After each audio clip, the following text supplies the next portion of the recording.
방송에서 제공하는 투자 정보는 투자 판단에 대한 조언입니다. 방송에서 제공하는 주식의 가치, 가격 상승 및 가격 하락에 대해서는 방송사에서 보장하지 않습니다.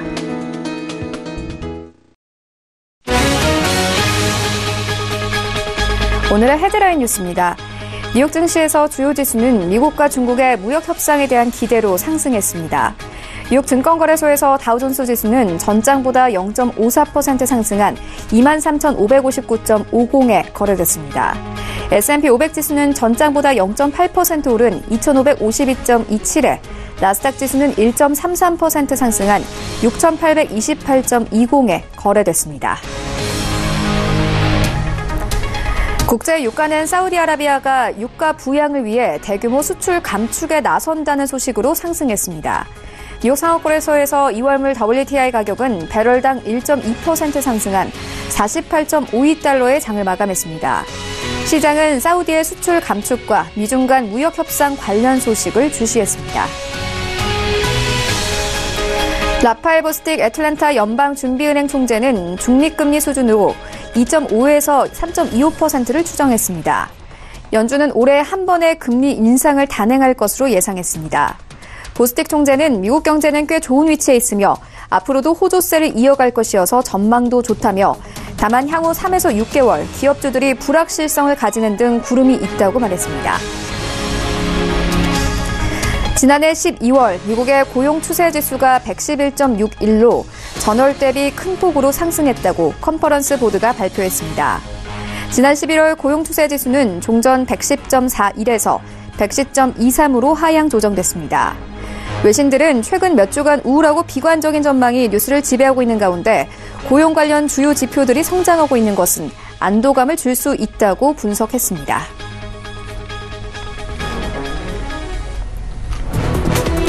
시청자 여러분 안녕하십니까? 출발 증시 와이드 1부 시작합니다. 최효은입니다.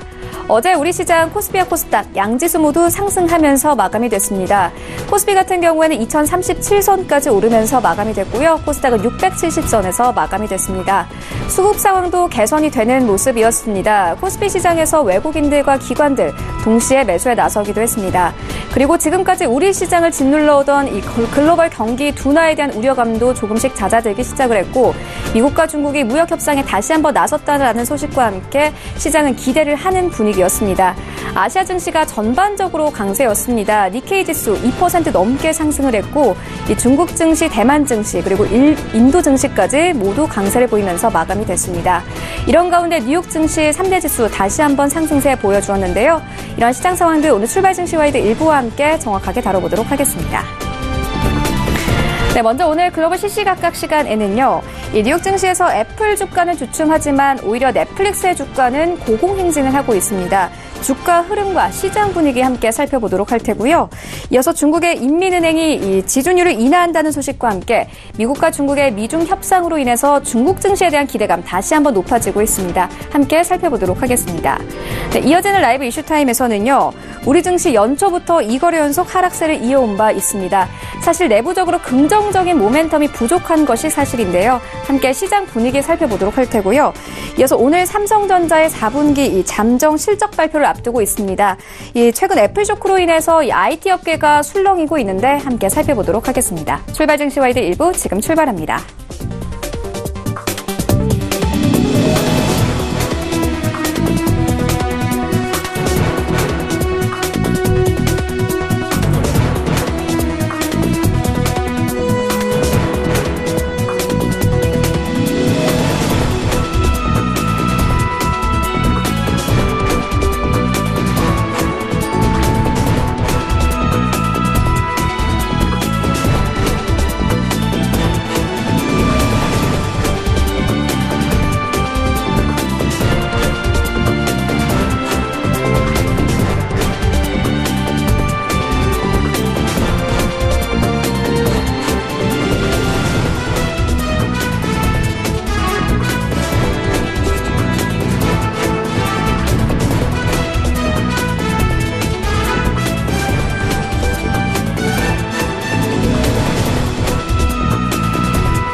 시장의 중심이 되는 이슈를 꼼꼼하게 체크합니다. 글로벌 시시각각 시간인데요. 신한금융투자본점 영업부 곽상준 부지점장과 화상으로 연결되어 있습니다. 안녕하세요. 네, 안녕하세요. 곽상준입니다. 네, 간밤 뉴욕 증시 상황부터 함께 살펴보고 가도록 하겠습니다. 지난주 금요일 폭등에 이어서 오늘 다시 한번 상승세 보여주었습니다. 사실 대부분의 종목들이 좀 상승을 한 것 같은데요. 보니까 S&P 500에서 이 에너지 지수가 큰 폭으로 또 상승을 했습니다. 간밤 뉴욕 증시 상황 한 번 더 짚어봐 주시죠. 네, 지난 연말에 말씀을 드렸습니다. 이제 큰 흐름들이 바뀌고 있다라는 말씀을 드렸는데 그것들이 이제 반영이 되고 있는 것이다라는 것이고 또 하나 이제 기억하셔야 될 대목이 뭐냐면 우리가 생각하는 것보다 트럼프의 입김이 정말로 많이 세졌다라는 것이죠. 최근에 이제 유가에 대해서는 별 얘기 안 하다 보니까 그런 건지 유가가 이제 반등을 하고 있는데요. 만약에 트럼프가 어떤 뭐 유가에 대한 다시 발언이 있다 하면은 유가가 그 발언에 따라서 움직일 가능성은 상당히 높아 보이는 그런 상황입니다. 그러니까 뭐냐면 말했을 때 당장 이루어지는 건 아닌데요. 트럼프가 한 얘기가 시간을 지나면서 다 이렇게 관철이 되는 흐름들이 있었어요. 처음에는 유가만에서 보면 과거에 셰일 가격 유가가 낮았을 때는 셰일 기업들이 굉장히 어려움을 겪었고 유가가 낮다라는 표현들을 많이 하면서 셰일가스 제조업체들을 좀 밀어주는 발언들이 있었습니다. 그러고 나니까 유가가 상당히 올랐었는데요. 그 다음에 재선 끝나고 나니까 인플레이션 압박이 커지니까 유가가 너무 비싸다라고 계속 아주 단도직입적으로 사우디아라비아 등을 찍어 눌렀죠. 증산하라고. 그러다 보니까 유가가 40달러까지 그냥 폭락하는 그런 흐름들을 그것도 아주 단기에 그런 모습을 보여주었는데요. 그리고 시간이 지나면 다 엉뚱한 발언을 하는 것 같은데 다 되고 있어요. 그래서 앞으로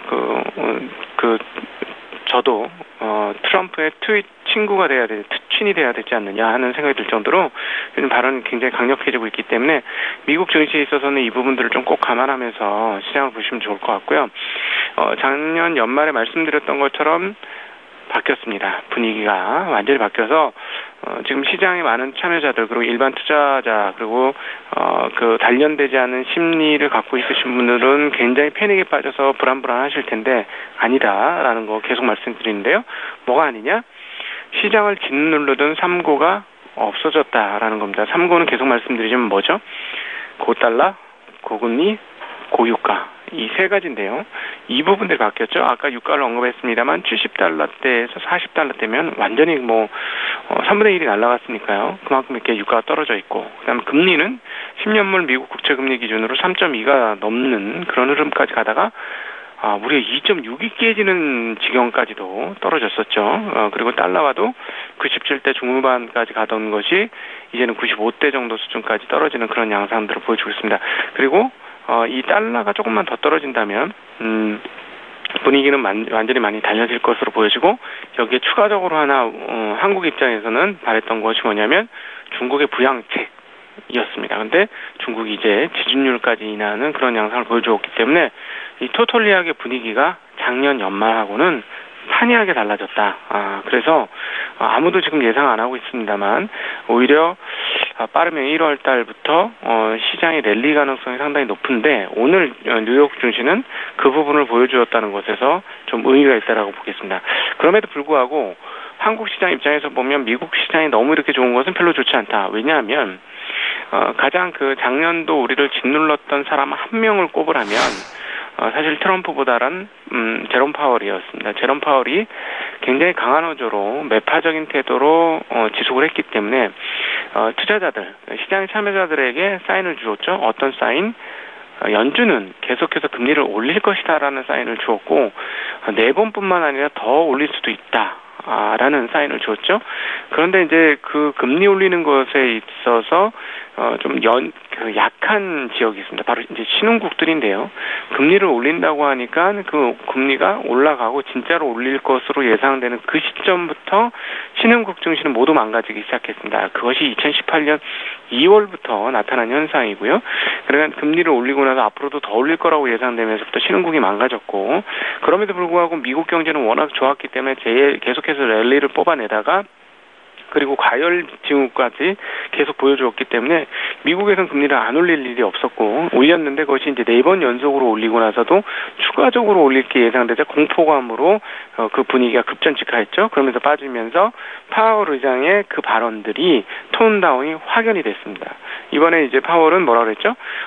정책 금리 가능하는 거는 시장의 상황들을 보면서 유연하게 가겠다라고 얘기했습니다. 그러니까 금리 안 올릴 수도 있다라는 것이고 실제로 그것들이 반영된 것이 실물 금리 시장에서 엄청나게 급격하게 반영이 되면서 언급드렸던 것처럼 10년물 국채 금리가 3% 내외까지 하던 것이 2.6% 가까이 되는 즉 콜이 2.25에서 2.5인데 거기까지 다 붙어버리는 그런 폭락을 보여줬죠. 이것은 결국 무슨 말이냐면 콜을 더 이상 올릴 수 없는 그런 상황까지 왔다라는 것이죠. 그러면서 실제로 미국의 2019년도 금리 인상 전망치는 확연히 떨어지고 있는 그런 분위기로 나왔습니다. 그렇기 때문에 신흥국들은 금리가 안 올라갈 수 있는 이 상황들, 그로 인해 또 달러도 약세가 되는 이 상황들은 굉장히 좋은데 미국이 오늘처럼 이렇게 연속으로 올라가면서 그것도 빠른 속도로 올라가게 된다면 문제가 뭐냐면 다시 금리를 올릴 수 있는 상황으로 가겠죠. 왜냐하면 오늘도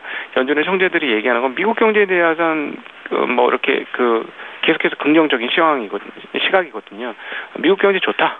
그러니까 계속해서 인플레이션이 발생할 것 같으면 금리를 올리겠다라는 것이고 그렇게 된다면 또다시 신흥국한테는 긴축은 끝나지 않았다는 사인을 보여줄 수 있기 때문에 이 부분들이 계속 신흥국 입장에서는 가장 민감한 포인트 중에 하나다라고 볼 수 있습니다. 그래서 미국에서 그런 신호를 보여주느냐 안 주느냐에 따라서 신흥국이 랠리를 뽑느냐 안 되느냐가 이제 결정되기 때문에 그 부분들이 굉장히 미국 시장이 계속 이렇게 올라가서는 한국 입장에서는 상당히 어려운 것이다라고 볼 수 있는데요.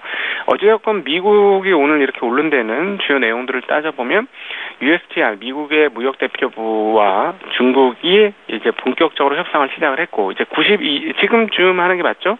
90일을 상정을 해놨기 때문에 지금쯤 해서 한 달 정도 수준의 기간을 둬서 이렇게 협상을 끌어내면 되겠죠. 들리는 이야기로는 이번에 협상이 성공적으로 마무리될 가능성이 상당히 높다라고 지금 보여지고 여기서 파국이 되면 우리가 12월 달에 보았던 것처럼 무역 분쟁이 심하게 돼서 서로 안 좋아지면 어떻게 되죠? 중국만 죽는다? 아니, 미국도 같이 죽는다라는 걸 12월 달에 세계 금융시장이 생생하게 보여줬기 때문에 여기서는 이제 협상 가능성이 높은데 여기서 이제 어떤 태도를 가지냐, 중국은 어떤 태도를 가지냐 했는데 중국의 진짜 실력자인 유호가 등장했죠. 유호가 등장을 했기 때문에 이것은 협상 가능성이 높은 것이다라고 시장에서 인식을 했고 그것들을 주가 상승으로 반영을 한 것이다.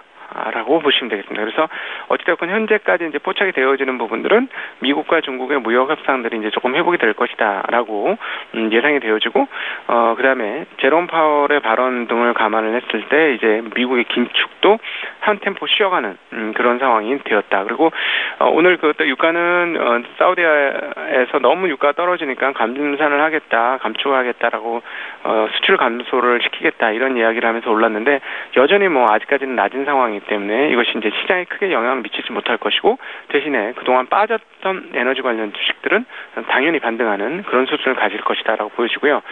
12월 달에 충격이 굉장히 컸던 것이 맞는 것 같아요. 왜냐하면 지금 나오는 지수들을 보면 PMI 지수들이 전 예상 대비로 상당히 크게 떨어집니다. 62대를 예상했고 전월도 60대 50대 중후반 정도밖에 안 나오는 그런 상황이기 때문에 미국도 굉장히 충격을 많이 받았고 오히려 이로 인해서 수혜는 신흥국들로 올 가능성은 매우 높은데 미국 증시가 혼자 계속 고공행진하는 것이 이제부터는 신흥국 입장에서는 되게 위험 요인이다 이렇게 보시면 되겠습니다. 그러니까 미국 시장이 빠져서 불안하고 막 그런 것들이 있는데 오히려 속도가 혼자서 또 빨리 올라가면 또다시 미국의 긴축을 불러일으킬 수 있기 때문에 그것은 신흥국한테 좋은 뉴스는 아니다라고 볼 수 있겠고 이번 달에 이제 마지막 산 하나라고 보면 이제 모든 것들은 이제 정제가 되어지고 좋아지고 있는데 하나는 15일 날 있을 브렉시트에 대한 영국 의회에서의 투표입니다. 이것들이 정말 통과될 것인지 여부가 상당히 중요하고 이것이 통과가 안 되면 한 번 더 충격을 받는데 이게 왜 중요하냐면 유로화의 가치를 결정하기 때문에 그렇습니다. 그러니까는 지금 랠리로 가려면 앞서 참고라고 얘기하는 세 가지 주요한 이슈들이 지금 고공행진에서 이제 저공행진으로 바뀌어야 되는 상황인 거거든요. 근데 달러가 강세가 아니고 약세가 되려면 역시나 달러의 70% 이상의 몫을 차지하고 있는 유로화가 강세가 가야 되는데, 유로가 강세가 가려면 유로 문제가 풀려야 되고, 결국 지금 1월 달에 있어서 유로 문제가 풀린다는 건 뭐냐면 브렉시트가 그 의회를 통과할 것인지 여부예요, 합의안이. 그래서 이 부분이 마지막 산이다. 이 부분이 잘 넘어가면 그때부터는 좋은 흐름들을 본격적으로 볼 가능성이 매우 높아진다. 이렇게 정리할 수 있겠습니다. 네, 시장 분위기 살펴주셨는데 종목들 조금 더 자세하게 살펴보도록 하겠습니다. 특히나 빵주와 관련해서 좀 오늘 이슈들이 많은데요. 아마존이 연속 상승세 보이면서 간밤에 시총 1위를 차지했습니다. 간밤에 3% 넘게 상승을 했습니다. 또 넷플릭스가 참 놀랍습니다. 2주 만에 거의 30% 넘게 상승을 했고 간밤에는 6% 가까이 올랐습니다. 그런데 이 애플 같은 경우에는 이런 상승장에서도 하락을 했더라고요. 이런 빵주들의 주가 흐름은 좀 어떻게 분석해 보면 되겠습니까? 네, 이거는 이제 산업에 대한 근본적인 고민들을 좀 해야 되는데, 지금 최근에 중국에서 휴대폰 판매가 증가가 아니고 이제는 꺾이려고 하는 그런 상황들로 가고 있습니다. 무슨 말이냐면, 최고의 소비 집단이 어디죠? 핸드셋에 있어서 역시 중국이죠. 중국이 얼만큼 소비하는, 이제 뭐 인도는 올라오고 있습니다. 이제 막 올라오는 것인데, 중국은 사람들이 워낙 이제 소비 성향도 그동안에 우리가 봤을 때는 강했던 모습을 보여주었고요. 근데 이쪽이 꺾이고 있잖아요. 그러니까 뭐냐면 핸드셋의 판매가 줄어들 것이다라는 거죠. 근데 애플에서 주요한 수익원은 역시나 애플 아이폰을 많이 파는 것이 주요한 수익원이었기 때문에 이게 꺾인 것이죠. 그러니까 이제 단말기 디바이스의 공급은 충분하다. 그래서 디바이스의 성장은 꺾일 것이다라는 걸 보여주었고요. 그럼 이건 뭐예요? 꺾인다는 건 뭐예요? 안 팔린다는 게 아니고 모두가 다 갖고 있다라는 얘기가 된 거죠. 그러니까 속도가 느려진다는 것이고, 그러면 뭐예요? 모두가 갖고 있다면 이걸로 뭔가를 하겠죠. 사진을 찍든지 뭐 동영상을 보든지. 자, 그러면 이 다음 단계는 뭐냐면 역시나 이 그 컨텐츠의 문제입니다. 그걸 가지고 이 디바이스를 가지고 뭘 할 것이냐인데, 넷플릭스는 디바이스에다 컨텐츠를 공급하는 회사잖아요. 그렇죠? 그러니까 상당히 고공행진을 할 수 있는 거죠. 더 많은 사람들이 디바이스를 보유했기 때문에 더 많은 사람들이 컨텐츠를 소비할 수 있다는 측면에서 상당히 고공행진을 하고 있는 것입니다. 그런데 여기서 한 발 더 나가보면 그 다음에 더 중요한 건 뭐냐면, 컨텐츠 대단히 중요합니다. 컨텐츠 프로바이더가 그 이슈어 및 프로바이더, 그러니까 컨텐츠를 발행해서 제공하는 회사들 굉장히 중요하다. 그래서 앞으로 뭐 한국에 뭐 SM이라든가 뭐 JYP라든가 이런 회사들의 성장 가능성 상당히 높습니다. 이 사람들은 이 기업들은 이슈어도 되고 프로바이더도 되거든요. 그래서 굉장히 높은데, 어찌되었건 다시 넘어오면 더 중요한 것 중에 하나는 플랫폼을 가지고 있느냐는 거예요. 그러니까 구글이 강한 이유 중에 하나는 플랫폼을 갖고 있죠. 요즘 뭐 유튜브가 대세인데, 그 유튜브나 이런 모든 그 여러 가지 그 것들을 돌리려면 이 플랫폼이 필요한 것이잖아요. 그런 측면에서 보면 애플은 지금은 디바이스가 빠지기 때문에 빠지는 건 오케이. 중국이 안 좋으니까요. 근데 플랫폼이 없나요? 아닙니다. 플랫폼이 있습니다. 그래서 애플은 어느 정도 빠지고 나면 이 플랫폼이 부각되면 다시 주가가 반등하지 않겠는가라고 보여지고요. 아마존 같은 경우가 아주 그 무섭죠. 공포스러운 건 뭐냐면, 아마존은 컨텐츠, 그 다음에 플랫폼, 그 다음에 그 옆에서 지원 사격을 할 수 있는 데이터 센터까지 이걸 다 품고 가는 거예요. 그러니까 통합적인 플랫폼을 지금 제공하고 있는 거죠. 그다음에 유통 경로까지 갖고 있잖아요. 그래서 아마존 정말로 무서운 회사가 된 것이고요. 그리고 여기에 따라서 이제 쫓아가는 게 알리바바입니다. 이런 기업들이 있어서 이런 기업들은 앞으로 계속해서 승자 독식의 주가 흐름들을 보여주긴 할 것인데, 이 기업들이 너무 올라가면 주가가 계속 치고 올라가서 아까 말씀드렸던 그런 신흥국이 올라갈 수 있는 공간을 뺏어갈 수 있는 긴축이 시작될 수 있다는 측면에서 그런 우려함은 있습니다만, 어찌되었거나 지금 신기술 혁명이라고 볼 수 있는 이 혁명의 가장 핵심적인 인문적 아이디어는 소수의 자본이 모든 걸 독점한다는 것입니다. 이것들이 기업의 흐름으로 나타난 것이다라고 볼 수 있겠습니다. 네, 알겠습니다. 이어서 이 중국 증시로 좀 옮겨가 보도록 하겠습니다. 사실 최근에 이 중국 증시에 대한 우려가 굉장히 컸습니다. 좀 경기 둔화 우려와 뭐 여러 가지 이슈가 좀 있었는데 최근에 이 인민은행이 지급 준비율을 인하한다는 소식도 있었고 또 어제부터 미국과 중국의 무역 협상이 다시 한번 시작이 됐습니다.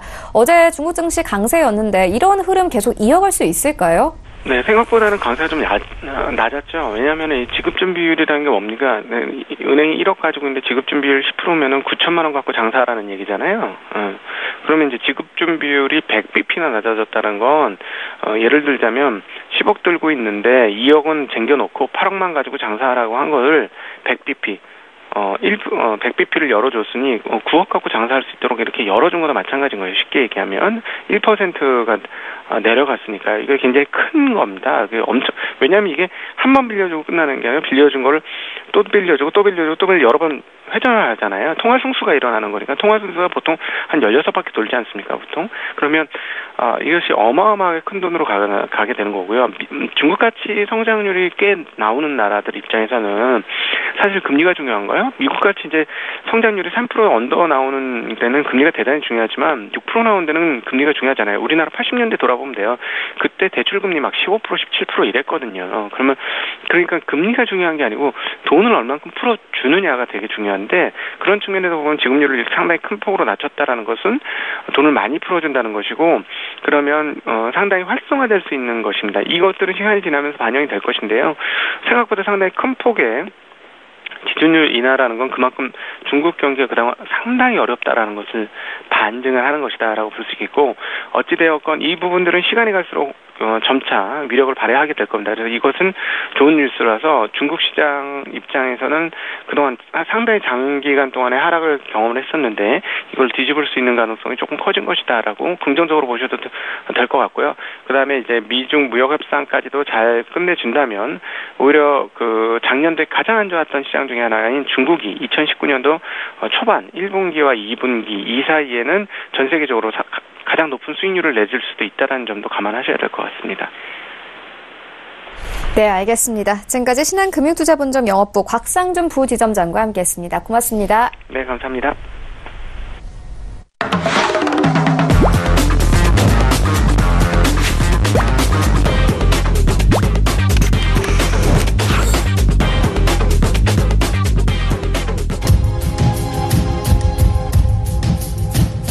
네, 이번에는 국내 시장 쟁점 함께 분석해 보도록 하겠습니다. SK증권 영업부 PIB센터 이재광 이사 화상으로 연결되어 있습니다. 안녕하세요, 이사님. 네, 안녕하십니까. 네, 방송 중에 이 김정은이 방중했다라는 소식이 들려왔습니다. 이 국제 정치 관계에 있어서 좀 불확실성 해소로 좀 해석을 해볼 수 있을 것 같은데 오늘 시장에 어떤 분위기 좀 가져다 줄까요? 네. 자, 2019년도 기해년상이 이제 본격적으로 시작이 됐습니다. 물론 시작은 지난주였습니다만, 지난주는 연초, 분위기 때문에 본격적인 시작이 금주부터 되지 않나 이렇게 생각이 됩니다. 사실 2019년도도 그냥 녹록하지만은 않은 것 같아요. 물론, 국내 증시의 경우는 미국과 중국 같은 이 강대국의 영향을 뭐 거의 절대적으로 받는다 해도 과언이 아닐 정도로 이 외부 여건이 굉장히 국내 시장에 미치는 영향이 큽니다. 그리고 금주도 마찬가지로 금주의 동향이 어떻게 움직이냐에 따라서 국내 시장 올 상반기 판도가 변화될 가능성이 크지 않을까 이렇게 예상이 됩니다. 지금은 정치적으로도 김정국 위원장이 중국을 방문했다는 긴급 속보 자막을 통해서 여러분도 보시겠지만 저도 봤거든요.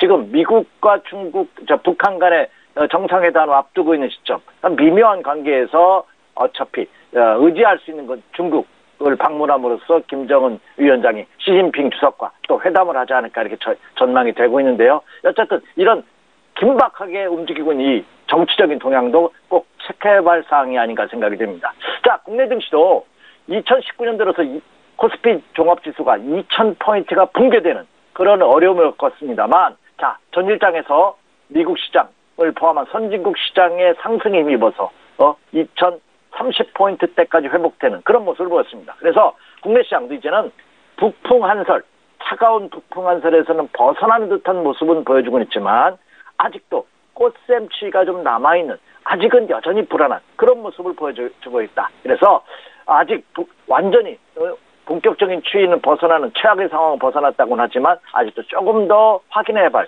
그런 상황이 시장에서도 필요하지 않나 이렇게 예상이 됩니다. 네, 알겠습니다. 꽃샘추위가 남아있다 이렇게 말씀을 해주셨는데 이 질문과도 좀 이어질 것 같은데요. 최근 우리 시장에서 4분기 기업 실적들이 좀 하향 조정되고 있습니다. 좀 긍정적인 모멘텀이 불화 없는 상황인 것 같은데 이사님께서 어떻게 보고 계십니까? 예, 참 저도 답답합니다. 최근 문재인 정부가 추진하고 있는 정책 방향 중에 하나가 또 하나 자주국방이죠. 자, 우리나라 땅은 우리 힘으로 지켜야 된다는 거. 맞는 얘기인 것 같습니다. 증시도 마찬가지가 아닌가 생각이 됩니다. 최소한 국내 시장의 여건은 우리나라가, 그렇죠. 우리나라 금융기관이나 정부라든지 국민들이 지켜야 되지 않나 생각이 됩니다. 그런데 이상은 그렇지만 현실적으로 본다면 전형적인 천수답의 증시에서 벗어나지 못하는 상황이 아직도 제한되고 있습니다.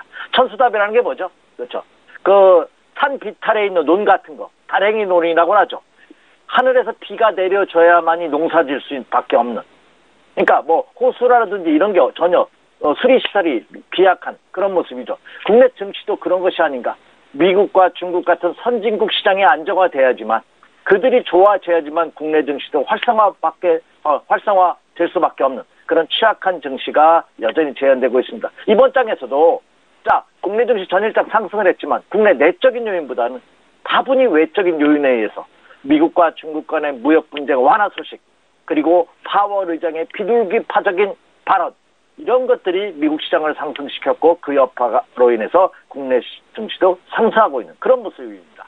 여기에다가 지금 열리고 있는 JP모간 헬스케어 컨퍼런스 그리고 세스죠. 세계 최대의 가전 박람회라 할 수 있는 세스가 열린다는 이런 소식 또한 긍정적으로 작용하면서 투자 심리를 후전시킨 그런 결과가 아닌가 생각이 됩니다. 그런데 말씀드렸다시피 이제는 외부 여건뿐만 아니라 이제 내우도 우려되는 그런 모습이 아닌가 이렇게 예상이 됩니다. 지금 국내적으로 본다 하더라도 여러분도 잘 아시다시피 이게 정치권의 소용돌이가 여야 할 것 없이 아주 어떻게 전개될지 모르는 아주 혼탁한 그런 모습을 보이고 있다는 점도 불안하고요. 여기에다가 반도체 지금 국내 시장에서 시총 1위인 삼성전자 15% 이상의 시가총액 비중을 차지하고 있는 삼성전자의 위기론 그것이 곧 반도체의 위기론으로 이어지고 있고 수출 1위 효자 품목인 반도체의 침체는 국내 경기 침체로 이어지지 않을까 하는 우려감 여기에다 경제지표가 날로 악화되고 있다는 점 또한 불안감으로 작용하고 있는 그런 모습을 보여주고 있다는 점입니다. 더군다나 오늘입니다. 8일이죠. 삼성전자의 잠적 실적이 발표가 됩니다. 이 삼성전자의 실적 발표로 인해서 국내 삼성전자뿐만 아니라 반도체 업체뿐만 아니라 IT 업체로 그 영향이 절대적이라는 점을 감안해 본다면 삼성전자의 실적이 과연 어느 정도 악화 일로를 걸 것이냐. 지난주 발표됐던 애플의 실적 하향 조정 여파로 인해서 그 관련 주식이 일제히 폭락했다는 점을 감안해 본다면 이 삼성전자의 오늘 실적 발표 또한 굉장히 치대한 영향을 가질 가능성이 높다. 그래서 그렇잖아도 어려운 그런 시장 상황 속에서 지금 내후 국내적인 문제 또한 증시에 걸림돌이 되고 있기 때문에 이런 사항들도 투자자분들께서 면밀히 체크해야 할 사항이 아닌가 이렇게 예상이 됩니다. 네, 이사님께서 방금도 언급을 해주셨는데 삼성전자의 4분기 실적이 잠정적으로 발표가 되게 됩니다. 하지만 최근 애플 쇼크도 있었고 좀 IT 업계가 술렁이는 분위기인데요. 좀 증권사들이 집계를 한 거 보니까 최저치로 삼성전자 영업이익이 11조 원까지 보고 있더라고요. 이렇게 되면 어닝 쇼크입니다. 이 전망 어떻게 보십니까? 네, 조금 전에도 언급해드렸다시피 애플의 어닝 쇼크로 인해서 실적 하향 발표로 인해서 국내 관련주들이 일제히 급락하는 그런 모습을 보였죠. 특히 이 애플의 그 부품을 납품하고 있는 회사들이 여러분이 생각하는 것보다 더 많습니다. 가장 대표적인 것이 LG이노텍이죠. 전체 매출에 차지하는 비중이 무려 55%입니다. 그래서 LG이노텍이 급락하는 모습을 이미 지난주에 우리가 겪었고요. 그리고 LG 디스플레이는 무려 32%나 됩니다. 이 LG 디스플레이 전체 매출 중에 애플에 납품하는 비중이 SK 하이닉스도 13%나 됩니다.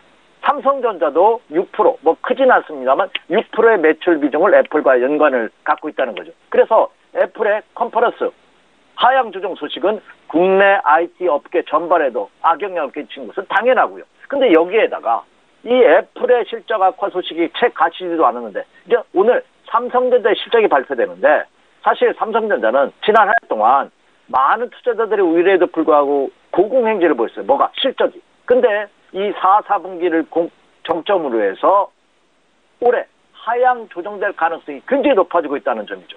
더군다나 이 4분기마저도 잠정 실적이 전문가들의 예상치를 하회할 것으로 예상된다고 본다면 그 여파는 어느 정도 영향을 주지 않을까. 물론 이와 같은 사항들이 증시에 상당 부분 반영된 것은 사실입니다. 하지만 계속해서 올해도 하향 조정될 가능성이 크다는 점이 언급된다면 악영향은 그렇죠.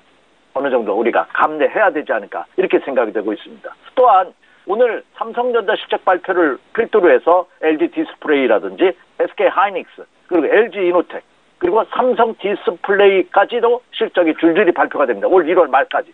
그렇다고 본다면 올 1월 달도 이들 IT 업계의 실적 방향에 따라서 국내 주가의 움직임도 영향을 받을 가능성이 굉장히 크지 않을까 이렇게 생각이 되고 삼성전자를 포함한 국내 대표 IT 업체들이 실적 감소는 불가피할 것이 아닌가 하는 진단이 계속해서 나오고 있기 때문에 시장의 불안감을 더욱더 확대시키는 그런 모습을 보여주고 있다는 점입니다. 다만 투자자분들께서 하나 명심할 사항은 주가는 선행지표라는 사실이죠.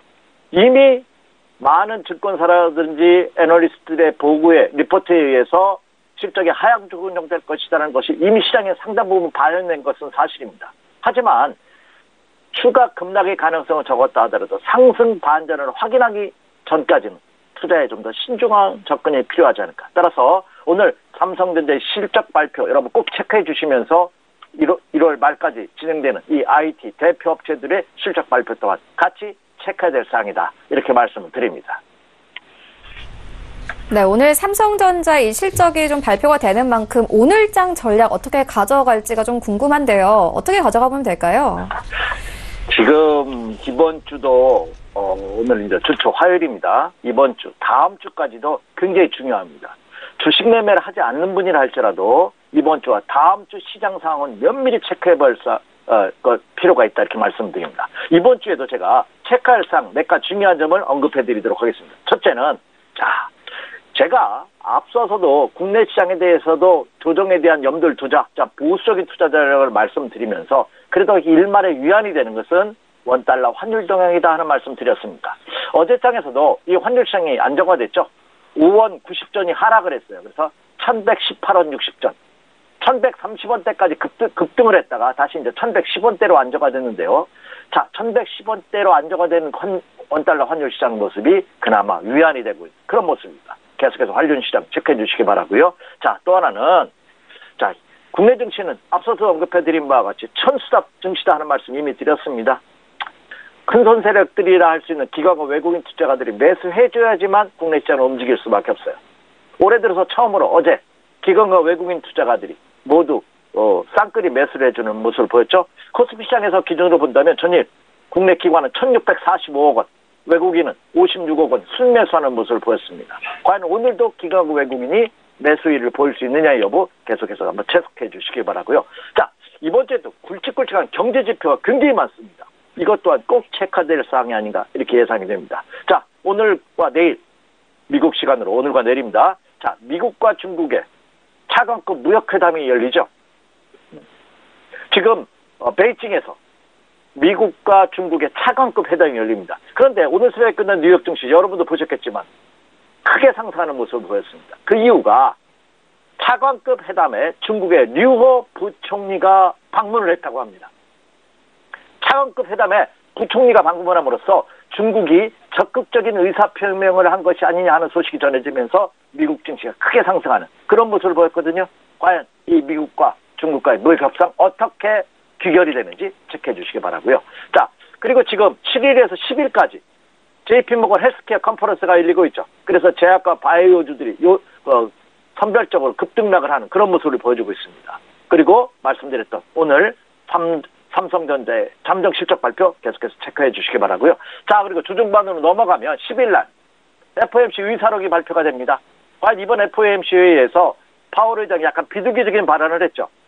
지난 4일날 통화를 조절할 수 있겠다 하는 겁니다. 금리 인상을 올해 3번에서 2번을 줄였고요. 그리고 한 번으로도 할 수 있고 안 할 수도 있겠다. 금리 인상은. 이런 의견들이 나오고 있습니다. 그래서 FOMC 의사록에서는 어떤 내용이 담겨 있는지 한번 체크해 주시기 바라고요. 국내적으로도 10일 날 옵션 만기일입니다. 올해 들어서 처음으로 맞이하는 옵션 만기일 어떤 변동을 보일지 한번 체크해 주시기 바라고요. 자, 11일 날입니다. 이날도 굉장히 중요합니다. 제롬 파월 의장의 연설이 있는데요.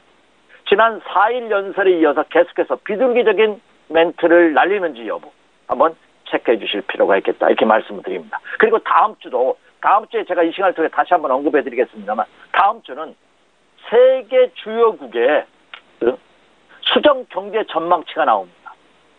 일본을 포함해서 우리나라도 마찬가지고 유로도 마찬가지고 미국도 마찬가지입니다.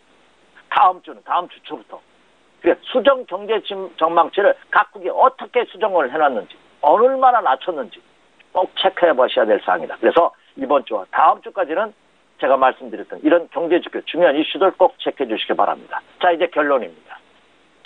자, 모두에 제가 국내 증시도 부풍화살 최악의 상황에서는 벗어났다는 말씀을 드렸습니다. 그런데 꽃샘추위를 언급해 드렸다시피 꽃샘추위가 남아있다는 거죠.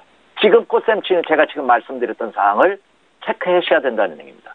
자, 제가 밥을 짓는 비율을 여러분에게 자주 말씀을 드립니다. 밥이 다 됐다고 해서 바로 먹을 수 없죠. 네, 뜸을 들이는 과정이 필요하죠.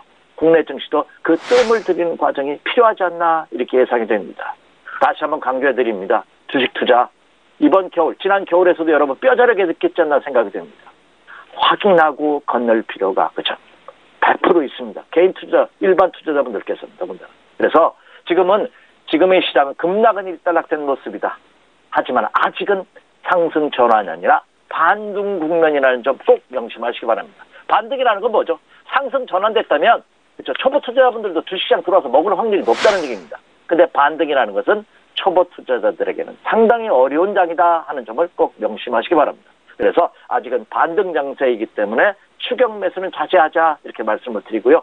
그리고 반등폭을 감안해서 역시 옥석을 가리는 종목별 특화 전략이 요구되고 있다 이렇게 말씀을 드렸습니다. 그럼 종목별로도 그 단기 매매를 하려면 어떤 종목을 단기 매매해야 되느냐? 지난주에도 언급해드렸죠. 역시 남북경협 관련주들 그리고 수소차라든지 전기차 관련주들 이런 종목군들이 테마가 될 수가 있겠고 그리고 또 하나는 지금 제약과 바이오 중에서도 선별화된 그런 모습을 보이는 종목군들을 역시 공략하는 전략이 필요하지 않을까 이렇게 예상이 됩니다. 그리고 반등장이기 때문에 많이 빠졌던 종목군들이 반등을 순간적으로 할 가능성이 굉장히 높다 이렇게 말씀을 드립니다. 다만 이런 종목군들은 철저하게 단기 매매 전략으로 임해 주십시오 이렇게 말씀을 드립니다. 그리고 지금은 현금 비중이 적어도 50% 이상 꼭 유지하는 전략이 필요합니다. 여전히 주식을 풀로 갖고 계셔서 물려 계시는 분들 있죠. 그런 분이라면은 본전 생각하지 마시고요. 일단 상승 시 조금씩 분할해서 일정 부분의 현금을 유지하는 이런 전략으로 임해야 되는 그런 장이다 이렇게 말씀을 드립니다. 전반적으로 이번 주와 다음 주에 중요한 분기점이 될 가능성이 높기 때문에 역시 다음 주까지는 좀 보수적인 투자 전략을 계속해서 견주해 주십시오 이렇게 말씀을 드리고요. 본격적인 상승장이 시작될 때는 제가 이 시간을 통해서 여러분에게 정확하게 다시 한번 언급해 드리도록 이렇게 하겠습니다. 이상입니다. 네, 이사님, 그런데 저희가 방송하는 도중에 이 속보가 들어왔습니다. 삼성전자 영업이익이 발표가 됐는데요. 보니까 지난해 4분기 영업이익이 10.8조입니다. 사실 이 증권가에서는 평균적으로는 13조 원 정도를 바라봤고 또 최저치로는 11조 원 정도를 바라봤는데 그보다도 낮거든요. 사실 어닝 쇼크입니다. 어떻게 네, 보십니까, 이런 것들? 네, 지금 저도 봤는데 4분기 잠정 영업이익 10조 8천억. 와, 전년 대비해 무려 28.7%. 거의 30% 가까이가 급락하는 그런 모습을 보였습니다. 물론 이미 하향 조정은 예고됐고 12주에서 13조대가 될 것이다라는 시장의 컨센서스마저도 붕괴시키는 거의 어닝 쇼크 수준이라고 본다면 오늘 새벽까지 뉴욕 증시 상승에도 불구하고 반도체를 포함한 이런 IT 업종의 전반적인 악영향은 불가피하지 않을까 이렇게 생각이 됩니다. 앞서서도 제가 지금 현재의 상황은 말씀드렸다시피 현금 비중을 일정 부분 유지해야 된다. 어제 상승해서 오늘도 상승을 보인다면 일정 부분 매도 전략을 말씀드렸다시피 이 삼성전자의 어닝 쇼크로 인해서 물론 이미 상당폭 하락을 했기 때문에 여기서 급락의 가능성은 상당히 적습니다. 하지만 급락을 설사 한다 하더라도 매수권에 들어오기까지 황승전에 확인되기까지는 그렇죠. 여러분들 좀 체크해야 되지 않나 생각이 되고 이 삼성전자의 어닝 쇼크 수준의 잠정 실적 발표는 국내 시장에서 악영향이 될 가능성이 굉장히 크다. 그렇기 때문에 투자자분들께서는 더욱더 좀 조심스러운, 좀 더 때를 기다리는 그런 여유로운 접근 전략이 필요하지 않나 이렇게 예상이 됩니다. 결과적으로 어닝 쇼크가 발표됐다 하여 급락을 보인다면 갖고 계시면 추격해서 매도할 필요는 없겠습니다만 매수 또한 신중하게 접근해 주십시오. 이렇게 말씀을 드립니다. 네, 알겠습니다. 지금까지 이슈 그리고 삼성전자의 영업이익까지 함께 살펴보고 왔습니다. SK증권 영업부 PIB센터 이재광 이사와 함께했습니다. 고맙습니다. 네, 감사합니다. 네, 1부는 여기서 모두 마치도록 하겠습니다. 그리고 저희가 다시 한번 소식을 전해드리도록 하겠습니다. 아마 오늘 시장에서 가장 중요한 이슈일 것 같은데요. 이 삼성전자의 지난해 이 4분기 영업이익이 10조 8천억 원으로 집계가 됐습니다. 잠정 발표이긴 합니다만 사실상 어닝 쇼크입니다. 이렇게 나와 있는 시장 상황들 2부에서 조금 더 자세하게 살펴보도록 하겠습니다. 1부는 여기서 모두 마치도록 하고요. 저희는 잠시 후 2부로 다시 찾아오도록 하겠습니다.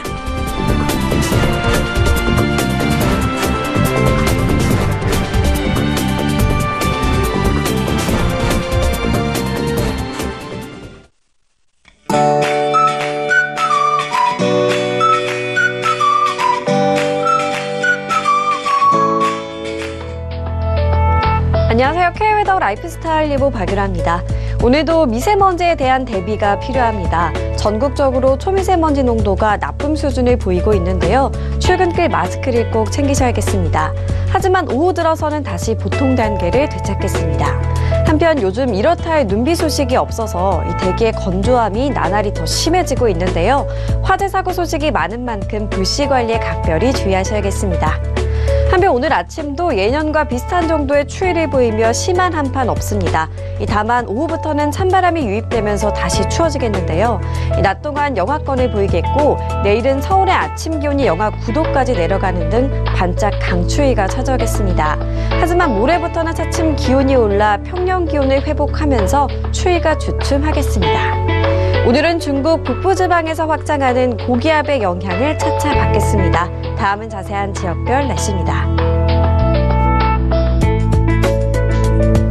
중부지방의 하늘 가끔 구름만 지나겠습니다. 다만 충남 서해는 밤한때 산발적인 눈이 날리는 곳이 있겠습니다. 동해안지방 가끔 구름만 지나겠고 대기가 건조한 가운데 산지와 해안으로 바람이 강하게 불겠습니다. 남부지방 가끔 구름 많겠고 호남과 제주도는 밤에 가끔 산발적인 눈이 날리겠습니다. 낮 기온 전주 3도, 대구는 5도에 머물겠습니다. 전해상으로 비나 눈이 오겠고요. 물결은 동해상으로 최고 5m까지 매우 높게 일겠고 그 밖의 해상도 최고 3m까지 높게 일겠습니다. 항해우나 조업하는 선박은 안전에 유의하셔야겠습니다. 당분간 대체로 구름 많겠습니다. 다만 목요일과 금요일에는 제주도에, 토요일에는 남부지방에 비가 오겠고요. 강원 영동은 동풍의 영향으로 일요일에 비나 눈이 내릴 전망입니다. 날씨였습니다.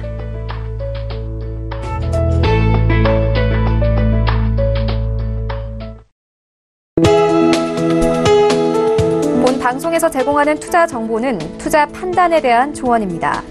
방송에서 제공하는 주식의 가치, 가격 상승 및 가격 하락에 대해서는 방송사에서 보장하지 않습니다.